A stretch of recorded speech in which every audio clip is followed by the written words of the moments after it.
del 7 al 10. Pero cuántas cosas eran para mí ganancias, las he estimado como pérdida por amor de Cristo.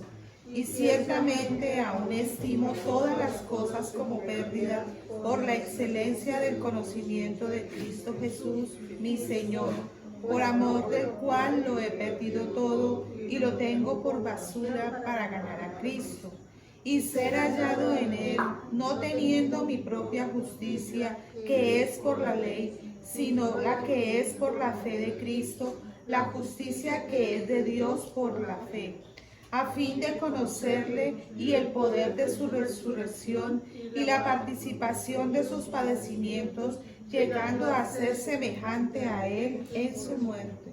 Padre Santo, en el nombre de Jesús, hoy te quiero dar gracias porque mi nombre está escrito en tu libro. Y me da mucho gozo saber que resucitaste de entre los muertos y estás sentado a la diestra del trono de la gracia, intercediendo por mí. Yo te pido, Señor, que cada día concedas la petición contraria que el diablo te está pidiendo en contra de mi vida, de mis finanzas, de mis emociones, de mis sentimientos. Oh Dios, ayúdame, porque quiero ser fiel. Ayúdame a permanecer y a perseverar en tu voluntad. Por eso te rindo mis pensamientos, mis palabras, mi carácter. Ayúdame a que cada día todas las personas puedan verte a través de mí. Te doy gracias por darme discernimiento, entendimiento, conocimiento, temor de Dios y el dominio propio para hacer tu voluntad. Te doy gracias porque yo quiero conocerte y experimentar el poder de tu resurrección, porque quiero ser semejante en todo, Señor. Te doy gracias en el nombre de Jesús. Amén. Gracias. Queremos ser hallados no teniendo nuestra propia justicia, sino la tuya, Señor, la que ya tú, Señor, supliste para cada uno de nosotros en la cruz del Calvario. Te damos gracias en el nombre de Jesús. Amén. Los invito a que vayamos al libro de Proverbios, capítulo 4, y vamos a leer el versículo 23. Proverbios 4, 23.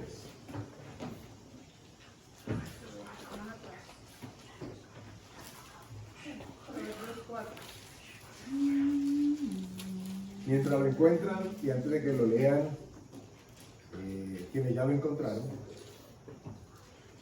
por un segundo tomémonos la libertad de parte de Dios en pensar en lo más importante para nosotros en este momento de nuestras vidas, lo más importante.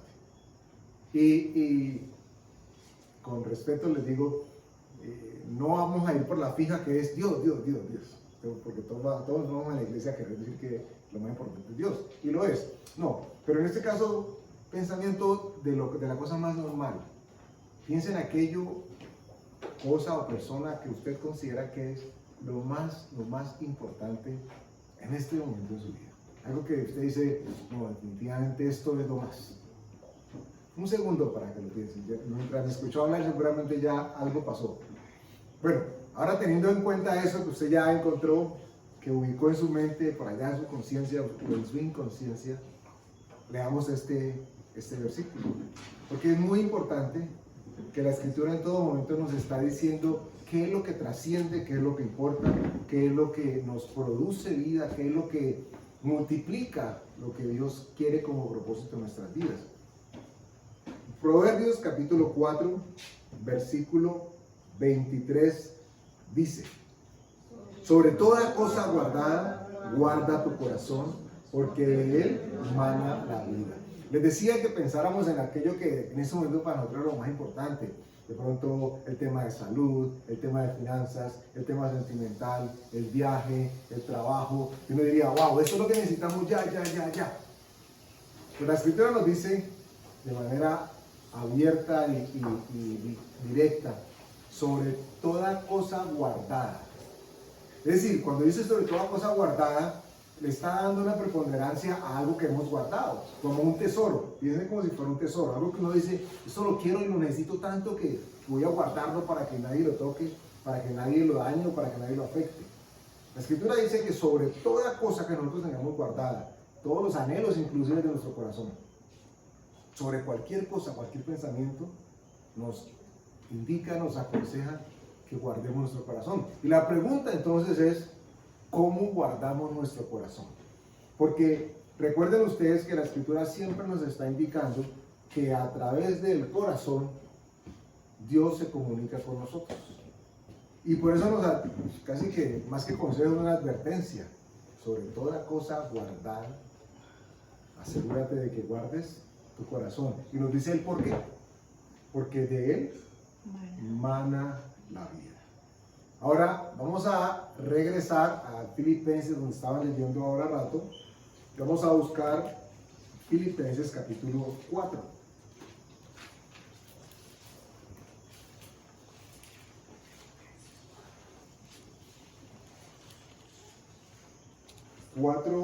Y vamos a leer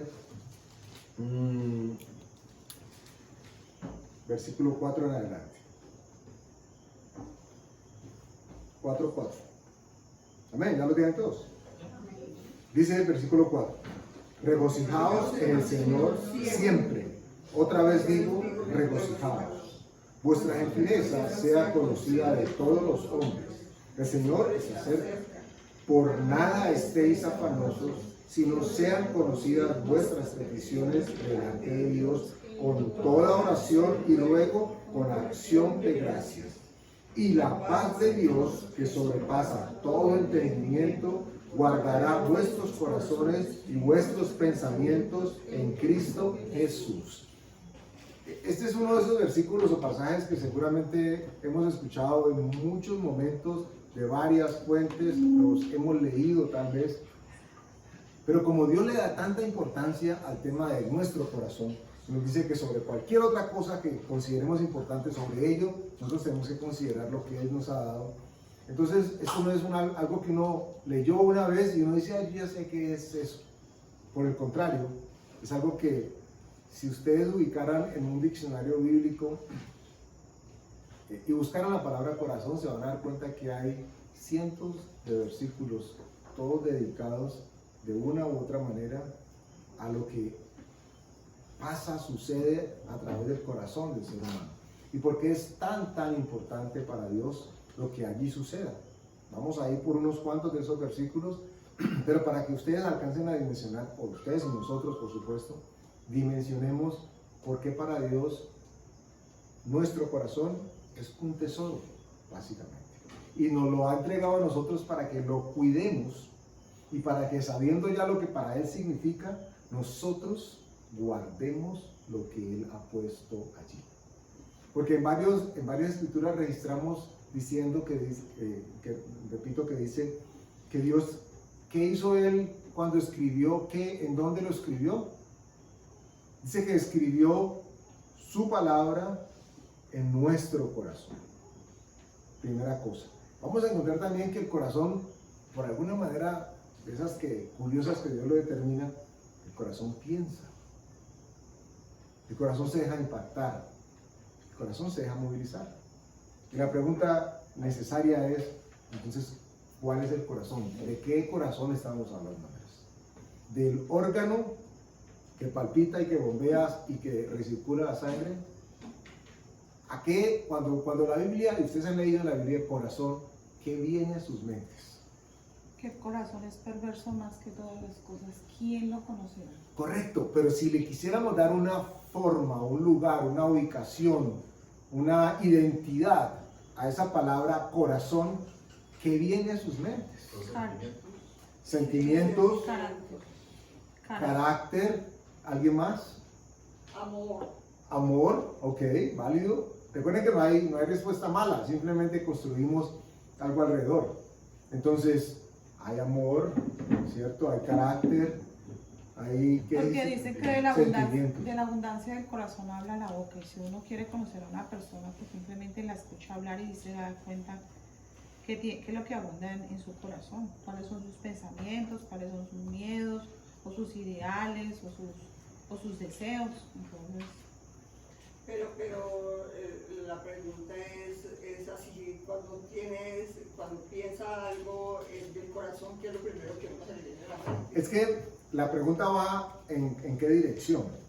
Que normalmente hemos asumido, bueno, soy atrevido al decir, al generalizarlo, pero de pronto lo que ha pasado conmigo, y no sé si a ustedes les sucede, cuando escuchamos la palabra corazón con ese sentimiento, encontramos necesariamente una manera de tratar de ubicarlo dentro de nosotros. Y no sé si a ustedes les ha pasado, es un tanto abstracto. Sí. Porque pensar con el corazón, sentir con el corazón, ya sabemos que la Biblia no está hablando del músculo que bombea sangre, pero es lo único que nosotros conocemos como corazón. O alguien tiene otra referencia distinta a lo que es el corazón. Van a ver por qué queremos reflexionar acerca de esto. El cuerpo humano tiene unas funciones que han sido establecidas, entendemos nosotros los creyentes, porque Dios nos creó, nos hizo así, hizo una máquina, si podemos llamarla máquina perfecta. Pero no todo puede ser llevado exclusivamente a la fisiología, a la biología, inclusive a la química o bioquímica, porque quedaríamos totalmente ajenos del conocimiento y el acercamiento a Dios. ¿A qué me refiero? La ciencia indaga de qué sucede cuando una persona se enamora, ¿cierto? Y hay un término que es muy conocido dentro del argot popular que dice que esas dos personas tuvieron ¿qué? Cuando se conocieron, Afinidad.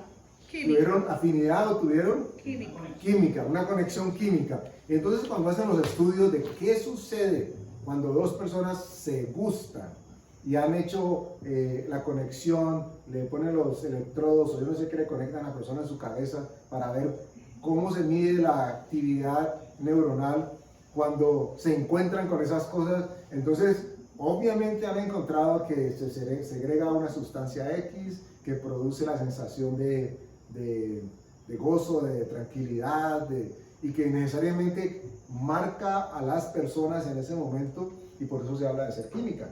Pero qué triste sería que nosotros consideráramos el amor como única y exclusivamente una función bioquímica de uno de los órganos de nuestro cuerpo, que en este caso es el cerebro.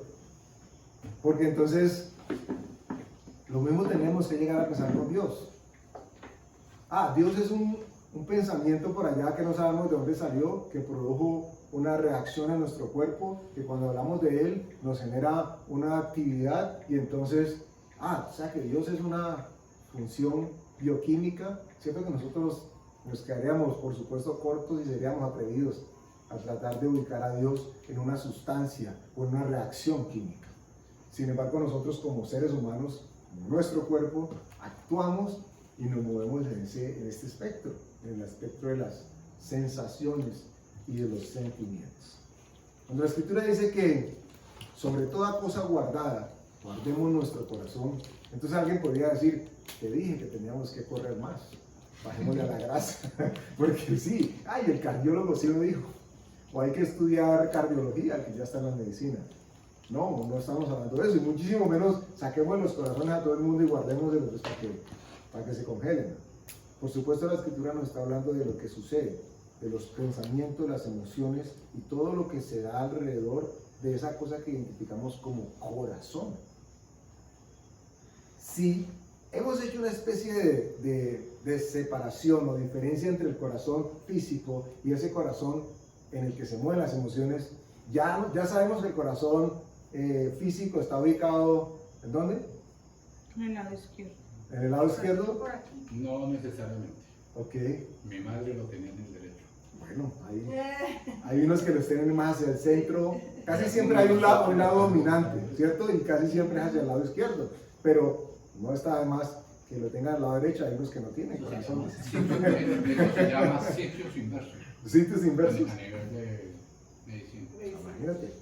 Entonces, listo, ya sabemos que no estamos hablando del corazón físico, el que bombea la sangre. Pero cuando la Escritura nos dice que sobre toda cosa guardada, guardemos nuestro corazón porque Él manda la vida, ¿dónde ubicaríamos el corazón? De ese corazón que habla la Escritura. Si el corazón es lleno de emociones, de todo esto, eso viene a ser un yo. Ok, ¿dónde está ese yo? ¿En qué parte estaría ese yo? La mente. En la mente, Sí. está cerca aquí en el pecho, en el estómago. Cuando Cuando se enamora y Por ejemplo, le rompen el corazón, le duele el hígado.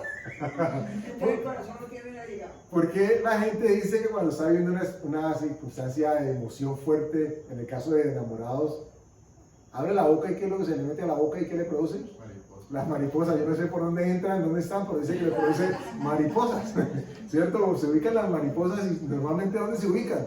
En el estómago. Esas mariposas hay veces hacen que la gente tenga sus corridas al baño, ¿verdad?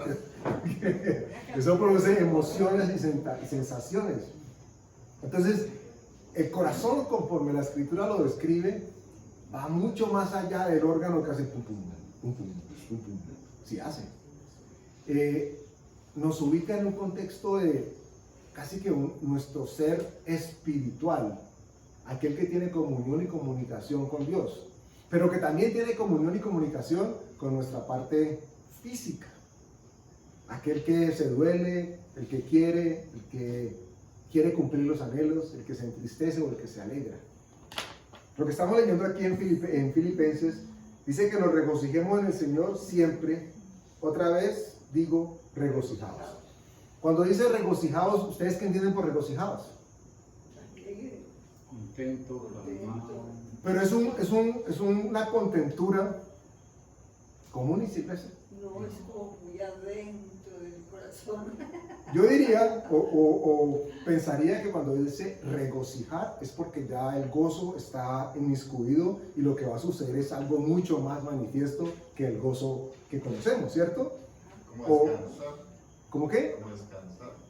Tiene que ver con descansar, con un gozo extremo y tal vez interno que no alcanzamos a descubrir, pero que evidenciamos, que es difícil poner en palabras.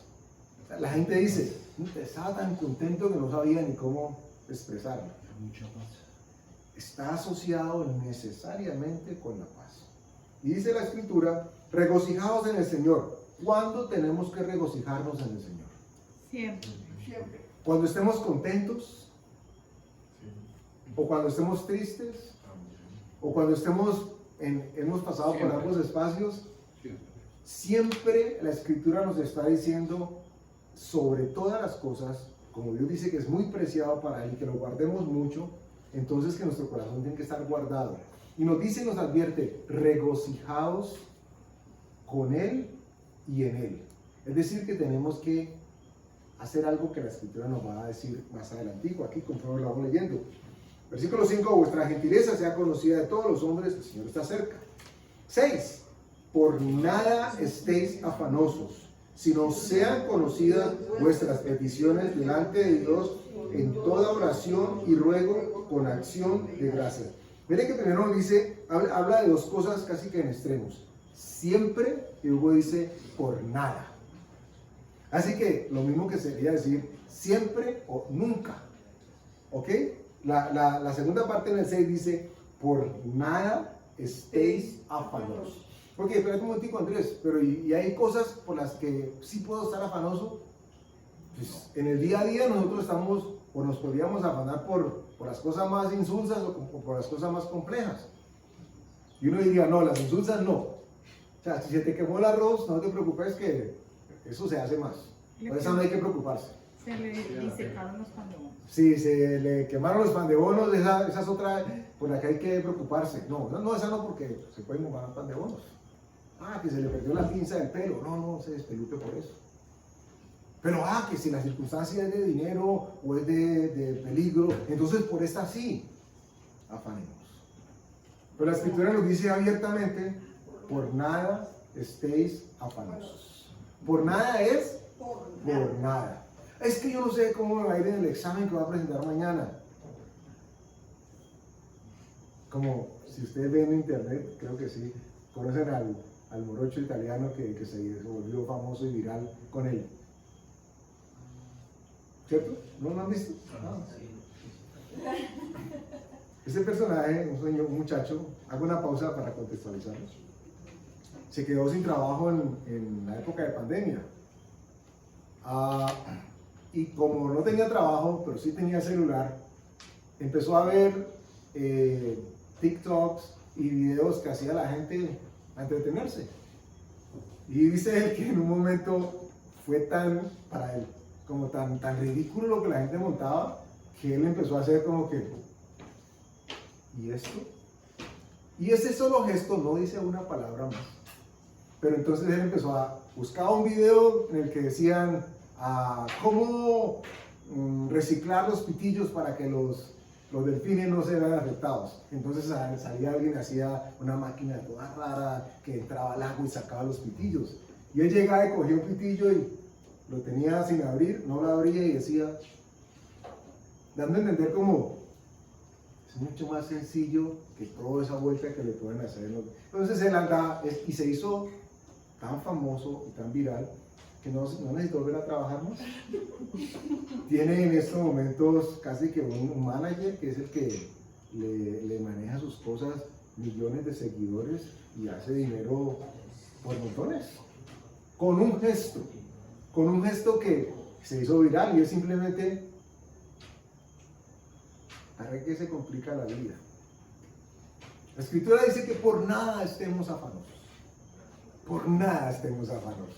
Y hay veces que las circunstancias han sido tan, dice la persona, tan tremendas que era imposible no estar afanado. Y cuando las circunstancias han pasado, en la mayoría de los casos, nos encontramos con que la solución estaba tal vez mucho más cerca, o era mucho más sencilla, o era mucho más realizable que lo que nos habíamos imaginado. O que no había solución. O que no había solución, entonces no vale la pena preocuparse. Tal cual. Porque el pero o la circunstancia es que hemos creído que en todo momento podemos y debemos tener el control de todo. Y cuando ese control se pierde, entonces pensamos de que se acaba todo. Y bíblicamente encontramos que Dios ha pedido que casi siempre el hombre, no casi siempre, pero que siempre el ser humano caiga en cuenta que cuando le entrega el control a Dios, tiene la seguridad absoluta de que la bendición de parte de Dios va a tomar lugar en la vida de esa persona, sí o sí. Cuando hablo de la bendición, no es que entonces ahora sí se ganó la casa, ahora sí se ganó el carro, porque tal vez la bendición es que no se lo gane, porque Dios tiene algo mucho más grande, más significativo y más duradero para esa persona. Pero dice que por nada debemos estar afanosos. ¿Cómo contrarrestamos, según la palabra, la tentación lógica que tiene el corazón, el pensamiento del ser humano a afanarse? ¿Qué nos dice la Escritura que tenemos que hacer? Cuando dice que por nada estéis afanosos, pero ¿qué dice después del pero? Conocidas vuestras peticiones. Sean conocidas vuestras peticiones delante de Dios con toda oración y ruego y con acción de gracia. ¿Saben ustedes qué pasa? Hay veces que quienes conocen las peticiones normalmente son el amigo, el vecino, el compañero de trabajo, y con él es que mucha gente se descarga. Y la respuesta que tiene a cambio muchas veces no es la más acertada. Y con razón sigue más afanado que lo que estaba antes de confesarlas. Usted, no sé si le ha pasado o ha escuchado. Una persona que tiene dificultades en su relación con su esposo o su esposa o su novio o novia, normalmente le pregunta o le comenta al compañero o compañera de trabajo, y ese compañero o compañera de trabajo es el que tiene la vida más desordenada, es el que más mal le ha ido, es el que tiene la experiencia para decir, y es el que le dice a la señora, yo lo dejaría. O le dice al Señor, te quedas con ella todavía. Es que a mí me pasó esto, a mí me pasó aquello.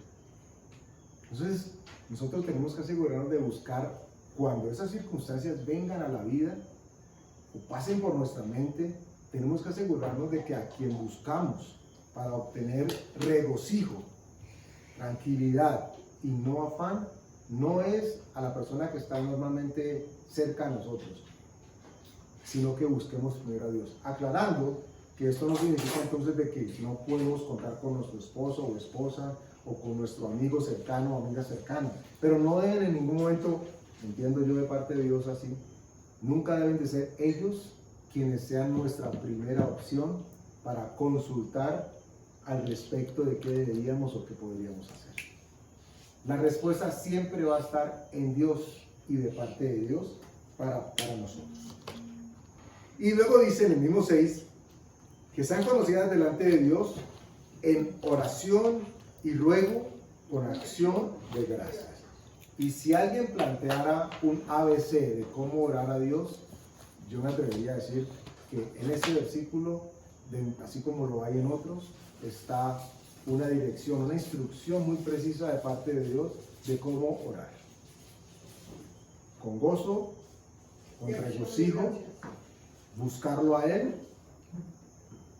con insistencia, en todo momento, y poner la cereza en el pastel, con acción de gracias.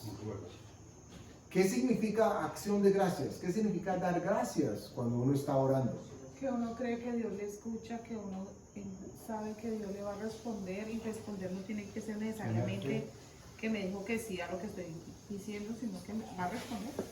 Acción de gracias es yo doy gracias o agradezco por aquello que estoy comunicándole a Dios y que de antemano Ya no estoy dando gracias. entiendo de que Él tiene la solución, la que es verdadera y la que me conviene para el asunto que estoy tratando con mi vida. Entonces yo estoy, Dios, gracias por los pasajes que necesito para el viaje. ¿Ok? Gracias, Señor, por tu respuesta. Y los pasajes puede seguramente que lleguen.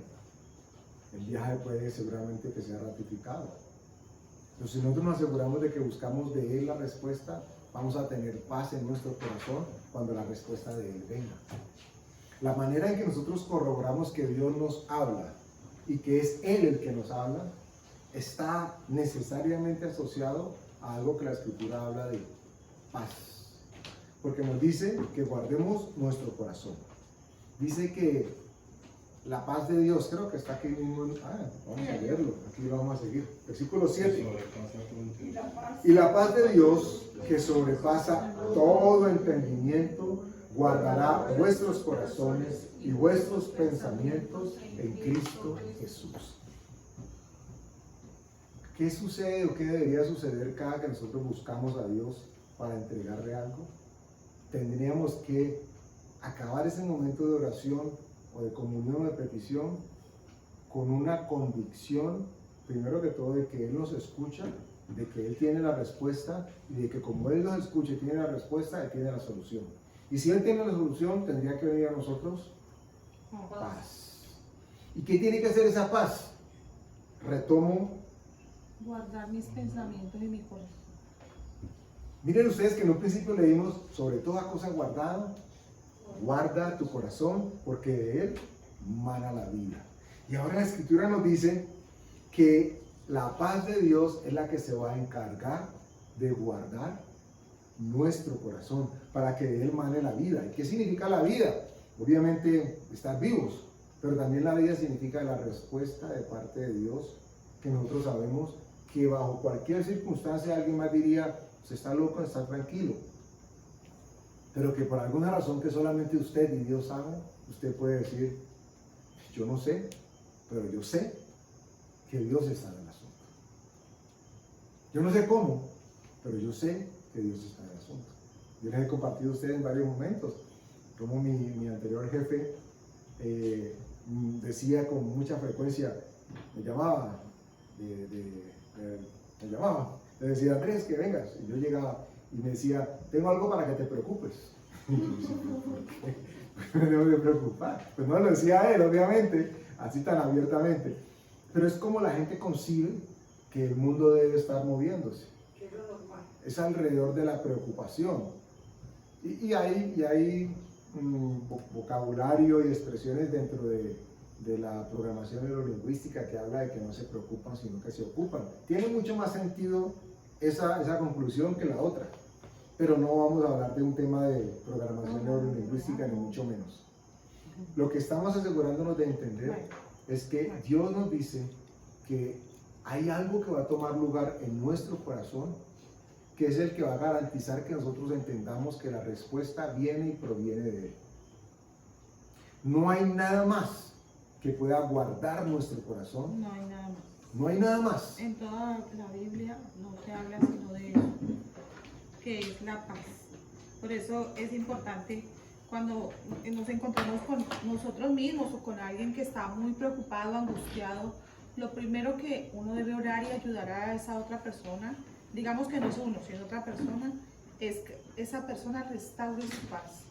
Cuando esa persona restaure su paz va a poder hablar, pensar, decidir, porque si no hay esa paz, no hay la manera en que Dios pueda acercarse, porque Él lo ha dicho. Esa paz es lo único que puede hacer que haya esa comunión y esa unidad con el Padre. Lo que sucede en la mayoría de los casos es de que hay tanto ruido al interior de la mente de la persona que si no está en paz con Dios, está escuchando las voces que en todo momento le están tratando de dar la solución o de escarbar en medio del problema para conocerlo más, y en esas circunstancias difícilmente se puede escuchar la voz de Dios.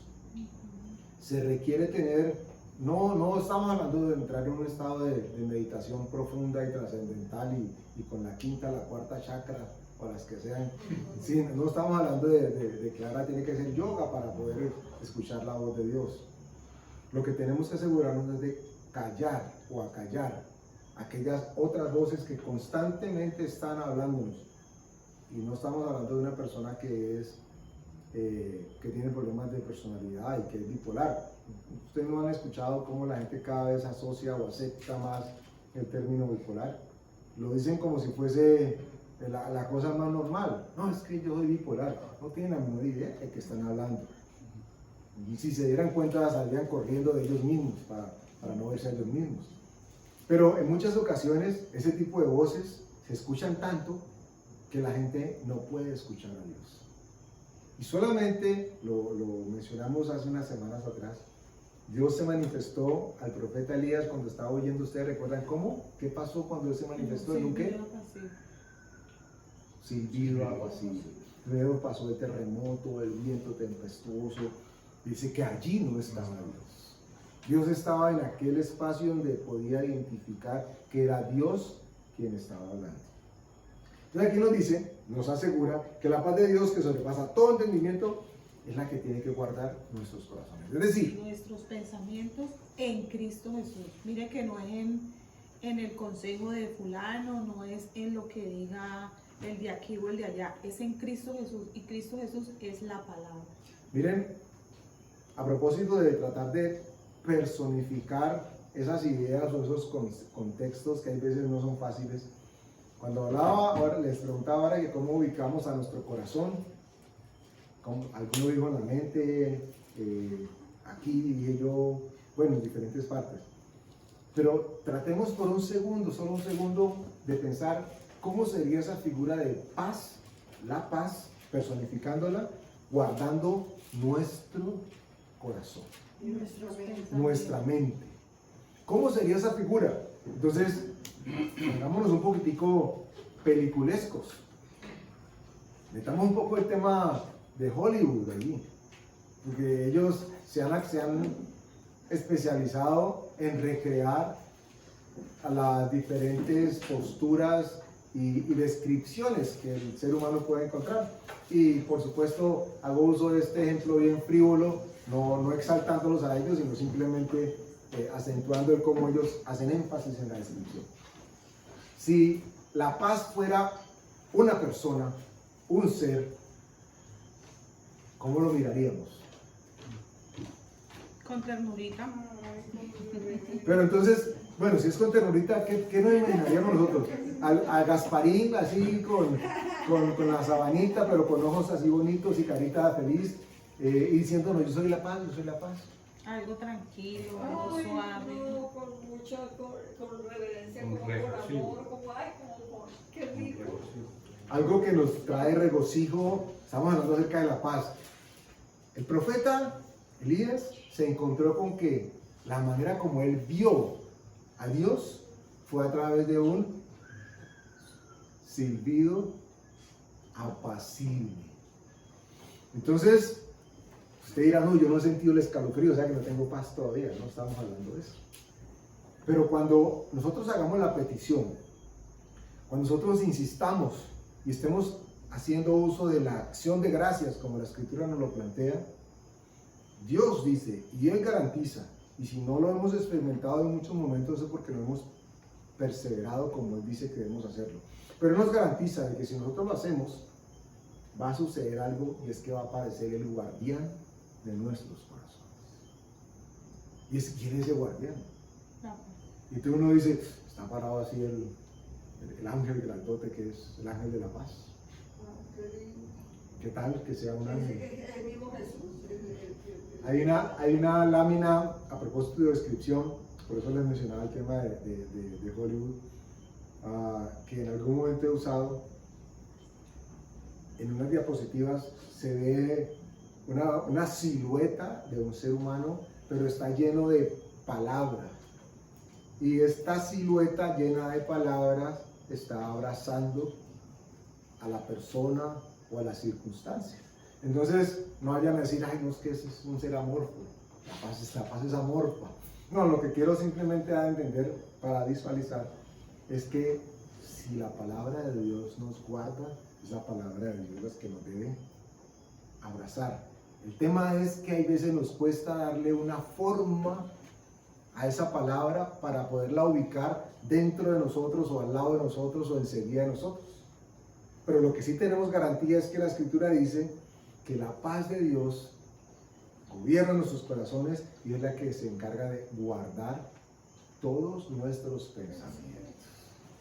Es decir, que usted y yo deberíamos, a propósito de una circunstancia que desconocemos, algo que debemos orar, algo por lo que queremos pedirle a Dios, nosotros tendríamos que parar de orar sola y únicamente cuando llegue ese momento de paz, en esa insistencia de la oración, en la que digamos, yo no sé por qué, no sabría cómo decirlo, pero lo que sí sé es que ya tengo la respuesta de Dios. ¿Y qué te dijo Dios? No me ha dicho nada, pero lo que sí sé es que tengo una paz que sobrepasa todo entendimiento.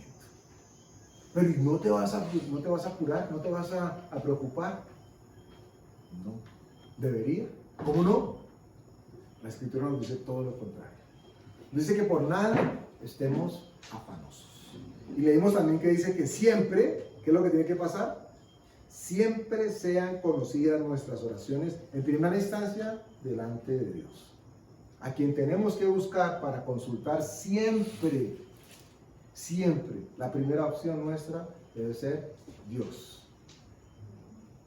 No digo que sea la única, en el sentido de que hay alguien más alrededor del que pueda tener la respuesta, no, porque Él puede usar cualquier medio para transmitirnos su respuesta. Pero la primera opción siempre tiene que ser Dios. Él nos guiará acerca de a través de quién o de qué nos da esa tranquilidad. Vamos a Proverbios capítulo 17. Proverbios 17 y vamos a leer versículo 22.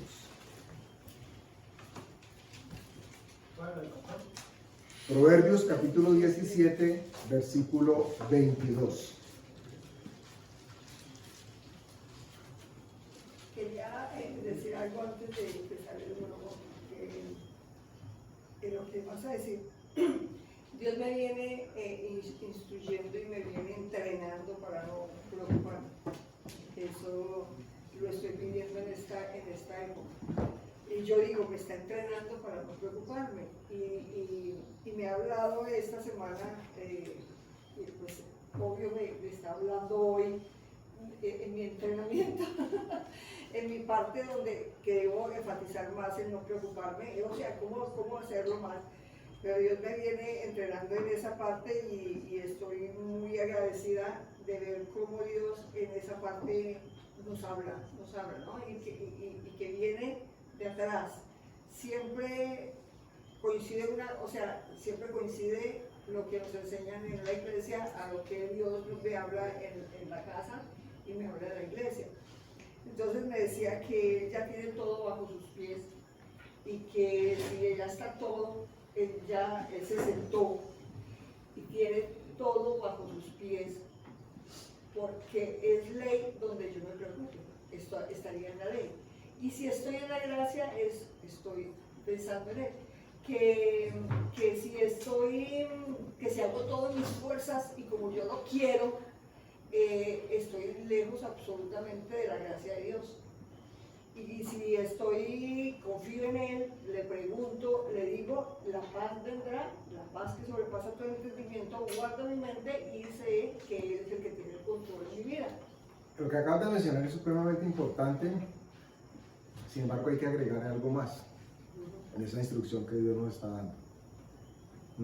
Como el mundo nos ha vendido una sensación de inmediatez, es apenas natural que la conclusión inmediata es que la respuesta, si no la tengo rápido, entonces Dios todavía no me la ha dado. Y asimismo muchas veces la persona anda buscando paz y entonces oré a Dios, gracias a Dios no hay nadie aquí en esta iglesia, ¿no? Oré a Dios y no siento nada. Servime uno para calmarme. Y no, servime otro, que se todavía siento un poquito. Acabémonos esto y después de la botella de pronto ya me siento con paz. Ya todos sabemos en este momento que no está con paz, está dopado. Entonces, Pero está buscando la paz de otra manera. claro, totalmente equivocada. Por eso digo que gracias a Dios estoy seguro de que no es de aquí en la iglesia. Pero es así como la gente del mundo busca la paz.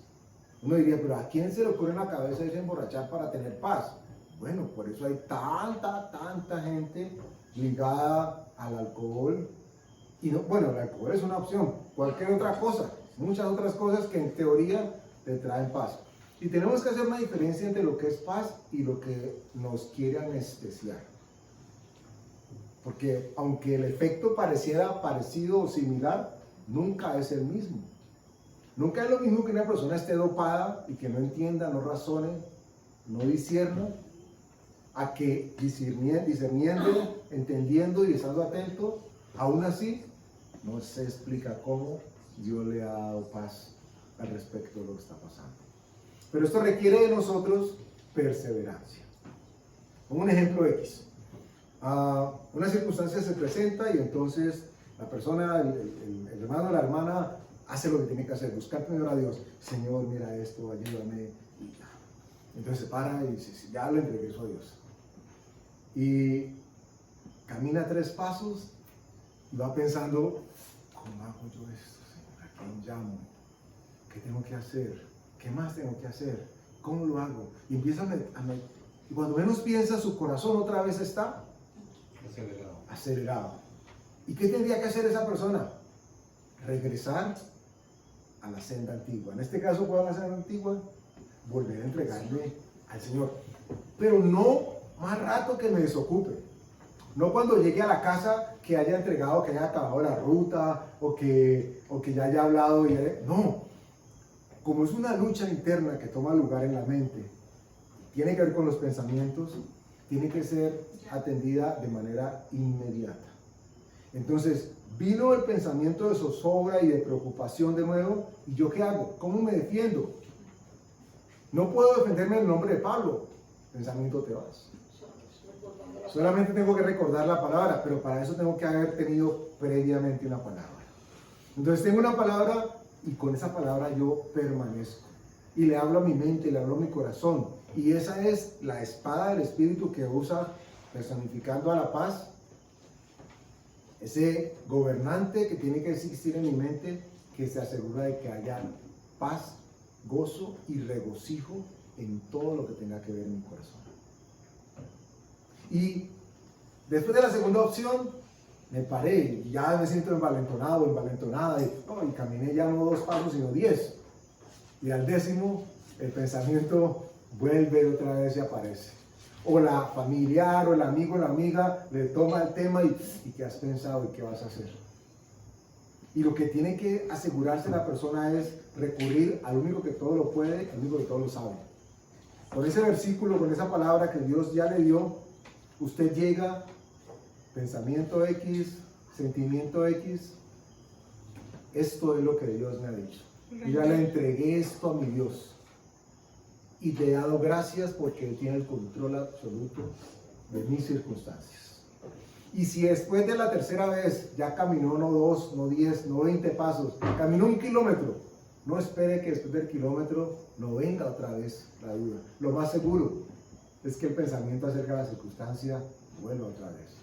Pero ¿sabe usted una cosa? La Escritura nos garantiza que si nosotros perseveramos, el guardián de nuestro corazón va a estar con nosotros.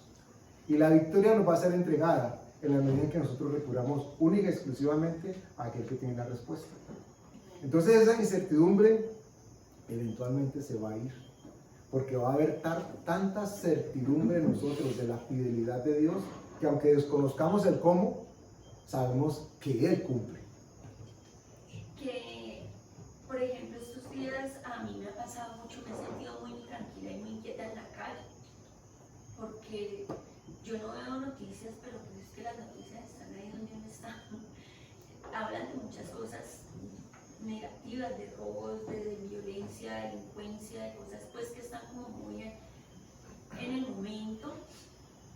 Y de verdad que me toca estar constantemente orando, y sin embargo me siento tentada constantemente a dónde guardo, qué hago, dónde meto, cómo hago, y me toca estar orando por eso, porque de verdad que es complejo porque en todo momento estás escuchando cosas y es ahí donde de verdad como que está a prueba nuestra fe, ¿no? O por ejemplo también me ha pasado que por las carreras y que tengo que salir y que yo no sé qué, y entonces no alcancé a orar. No, estoy parando peor de lo peor de lo peor, y salgo casi que empiezo con ese acelerar el día, con el tapo acá, y hasta que yo no puedo parar y orar un momentico, aunque sea, empieza a llegar esa tranquilidad, que es una cosa como un bálsamo, como que si te metieran del calor y del desespero en un aire acondicionado y te calmaran todo. Pero sí es definitivamente eso. La tentación siempre va a estar allí. Los dardos de fuego van siempre a ser enviados y tirados. Pero Dios nos ha dicho a nosotros que tenemos un escudo con el que podemos no solamente detenerlos, sino, valga el término, inmunizarnos de lo que esos dardos pretenden. Dios quiere guardar nuestro corazón porque sabe que allí toma lugar todo lo que está en relación con nuestras vidas. Tan es así que, por eso el versículo que vamos a leer, porque no lo hemos leído todavía, ¿cierto? Estamos en Proverbios 17, 22. Dice: el corazón alegre constituye buen remedio, mas el espíritu triste seca los huesos. Este versículo tendría que ser, o sea, un eslogan puesto en todo momento, a todo lugar, que nos hablase de manera abierta y directa, porque es que dice demasiado, y está hablando inclusive enfocado en el tema físico, y por qué no en el mental. Pero lo retomo, 22, el corazón alegre constituye buen remedio. Obviamente no estamos hablando de la alegría, no, de la felicidad que produce el mundo, la euforia que es pasajera, es efímera y depende de las circunstancias. No estamos hablando de eso, pero ya entendimos que para poder llegar a ese nivel de alegría tiene que haber previamente sucedido en nosotros algo, y es que paz, el gozo y el regocijo de parte de Dios es el que está en control de las circunstancias. Entonces, para que ustedes vean cómo Dios bendice a aquellos que intentamos y que procuramos guardar su palabra, aún en lo físico. ¿Se acuerdan que la Escritura dice que Dios sabe de qué cosas tenemos necesidades aún antes de que abramos nuestra boca, antes de que digamos nada? Y aquí nos dice que si una persona tiene el corazón alegre, su cuerpo, su parte física va a recibir un bálsamo, va a recibir, literalmente dice, remedio. Lo que nos está diciendo también allí es que en muchos casos la ausencia de esta alegría, la ausencia de este gozo o de esta paz es lo que genera en muchísimos momentos afecciones físicas e inclusive, por supuesto, mentales. El mundo le dio un nombre con el que saca a la gente rapidito, y es estrés. Todo está alrededor del estrés. Y si el mundo lo acepta, Y si nosotros lo aceptamos, y que es fácil que la gente lo acepte porque es lo que está de boga. Hay gente que inclusive preferiría que le digan que tiene estrés y que eso es lo que le produce esto o aquello, a que le digan que tiene otra cosa. Porque pareciera que el estrés es menos importante. Que es Menos normal. grave. ¡Qué tremendo! Miren que aquí nos dice la Escritura que si nuestro corazón está alegre en Dios, es decir, gozándose, regocijándose, guardado por la paz de Dios, aún nuestro cuerpo se ve beneficiado. Y si existiese algún tipo de dolencia, como habla de remedio, podríamos perfectamente confiar de que está hablando de sanidad en nosotros. Entonces, si es un tema inclusive físico, nosotros tendríamos que buscar cuál es la respuesta a esa circunstancia. ¿Cómo yo puedo no estar contento, hablo por las circunstancias, sino alegre?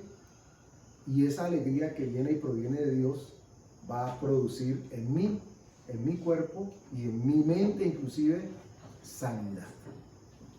Pero miren ustedes que el mismo versículo nos dice lo que sucede cuando en la circunstancia es opuesta.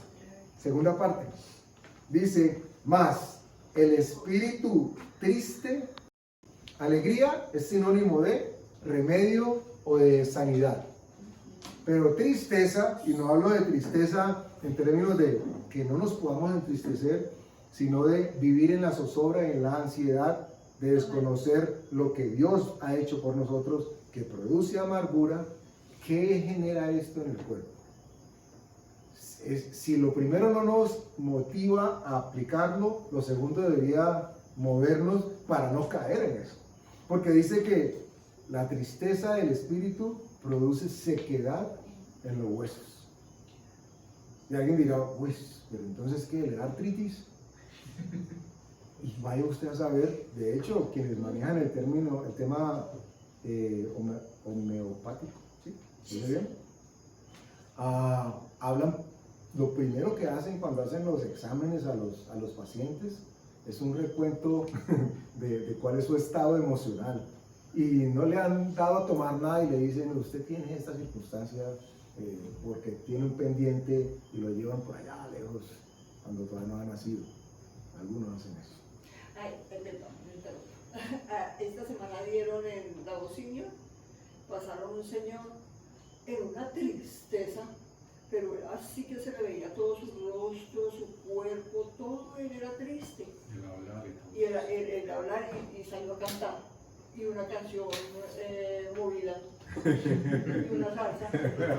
Y era tan triste verlo, que a mí me impactó. Y yo, Alfonso, mira la tristeza de ese señor, y era una tristeza pero abrumadora, y cantó esa canción, una tristeza, ay, pues nadie le volteó.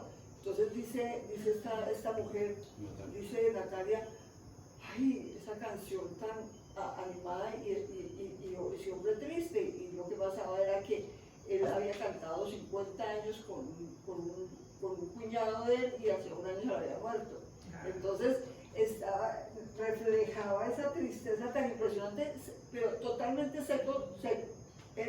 Su rostro, su cuerpo, todo él era de una tristeza tremenda. Y eso se cumple pues así lo Miren que va a decir acá. que literalmente dice que el espíritu triste seca los huesos. Y así como en un principio hablábamos de ubicar con algo de dificultad en dónde está el corazón pensante, también se hace un tanto difícil ubicar en dónde está esa parte del espíritu que está triste. Porque ¿cómo diferenciamos que el corazón sí se alegra, pero el espíritu triste? O sea, ¿cuál de los dos es cuál? ¿Cuál es quién? ¿Y ustedes recuerdan? Por eso vamos hablando con esto, que la Escritura nos define a nosotros como seres en tres momentos, no, en tres estadios, ¿cierto? Nos define que somos cuerpo, que somos alma y que somos espíritu. El cuerpo sabemos de que eventualmente se deshace, se desecha, y va a ser transformado. El alma es el que tiene que someterse para que no haga lo que le viene en gana. Y el espíritu, como dice la escritura, que es el que siempre está dispuesto, es a través de él que Dios se comunica con nosotros. Imagínense en qué circunstancias puede estar una persona que su espíritu está tan triste que sus huesos se van secando. Y no en vano la escritura nos dice de que no entristezcamos al Espíritu Santo. Ahora, no se imagine usted al Espíritu Santo secando los huesos porque está triste. No es esa la figura. Pero para que ustedes entiendan la magnitud de lo que sucede en nuestro ser espiritual, en la medida en que o nos alimentamos de la palabra de Dios o no. ¿Qué produce alimentarnos de la palabra de Dios? Produce vida, produce seguridad y produce cercanía a Dios, y lo opuesto, ¿qué es lo que genera? No solamente apartamiento, sino sequedad y amargura, decía por ahí alguien. Es que si vemos, dice que la palabra fluye como ríos de agua viva. Entonces, es la palabra que nos hidrata, digámoslo así.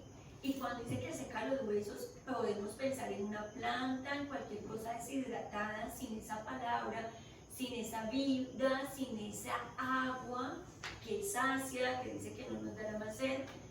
Y entonces, ¿cómo va a estar una persona así, o cómo puede llegar a estar una persona seca? Como una planta seca que se le acabó el agua, como cualquier fruta que se deshidrata, sin esa agua viva. Total. ¿Cuál es el salmo? Se secan los huesos. Ustedes me recuerdan el salmo muy literal. que habla de... sí, Salmo 1. Vayan un momentico a Salmo 1 y retomamos lo que está diciendo. Con eso vamos acabando por hoy. Salmo capítulo 1. Y vamos a leer el versículo 3 en adelante. El 3. Inicia diciendo el versículo 1, bienaventurado el varón que no anduvo en consejo de malos. O sea que estamos hablando del varón de Dios. ¿Cierto? Versículo 3. Será como árbol plantado junto a corrientes de agua, que da su fruto en su tiempo y su hoja no cae, y todo lo que hace prosperará. Si ese árbol está plantado al lado de donde están las fuentes de agua vivas, que ya sabemos que es la palabra, tenemos por seguro de parte de Dios de que estamos alimentados por Él, y como estamos alimentados por Él, tenemos y gozamos de una paz que solamente Dios sabe, que solamente Dios da y que sobrepasa todo entendimiento. Y cuando esa paz llega a nosotros, esa paz actúa en nuestro cuerpo físico y en nuestro cuerpo espiritual. Y la bendición de tenerla es que nos sana físicamente, pero también emocionalmente. Y el peligro de no tenerla es que seca. Y Dios quiere que nosotros siempre estemos hidratados con su Eso lo palabra. dice Salmo 34. Cuando confesé mis pecados, no sé qué, se secaron mis huesos, pero hablé con Dios y Tuve vida. sí.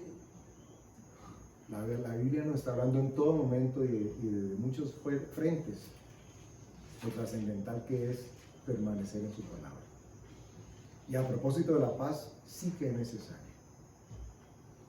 Si cuesta hay veces ubicar esa figura de la paz de Dios es la que gobierna mi mente, pensemos en la palabra de Dios la que gobierna mi mente. Y recurramos a ella las veces que sean necesarias. Hagamos la pausa las veces que tengamos que hacerla para que recuperemos esa paz de Dios. Y yo lo he experimentado.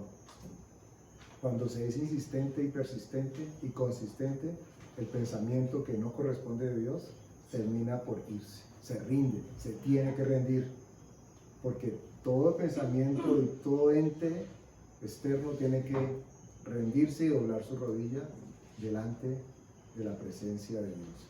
Y Él habita ahora ya en nosotros, por medio de su Espíritu Santo y a través de su palabra. Amén. Vamos a darle gracias a Dios entonces. Padre, tu palabra es gloriosa, Señor. Y nos dices y nos aconsejas que si ella abunda en nosotros, inclusive, Padre, nos dices que una sola palabra de parte tuya a nosotros es suficiente para sanarnos y para salvarnos. ¿Qué tal si no solamente fuese una, sino que abundara en nosotros? Tenemos la seguridad absoluta de que tú guardas nuestra mente, tú guardas la casa, Señor. Si Jehová no guardara la casa, en vano velan los que están intentando guardarla, Señor. Perdónanos si en el pasado hemos pretendido ser nosotros los que guardamos o creemos que estamos guardando tu paz. Te entregamos en este momento, Señor, toda circunstancia, toda situación que alrededor de nuestra vida esté. La entregamos de corazón, Señor. Y sabemos de que tú tienes cuidado de nosotros. Acudimos a ti sabiendo de que siempre, siempre, siempre, Señor, tu paz va a querer hacer aquello para lo que la mandaste. Y es encargarse de gobernar nuestros pensamientos. Te damos gracias en el nombre de Jesús. Amén.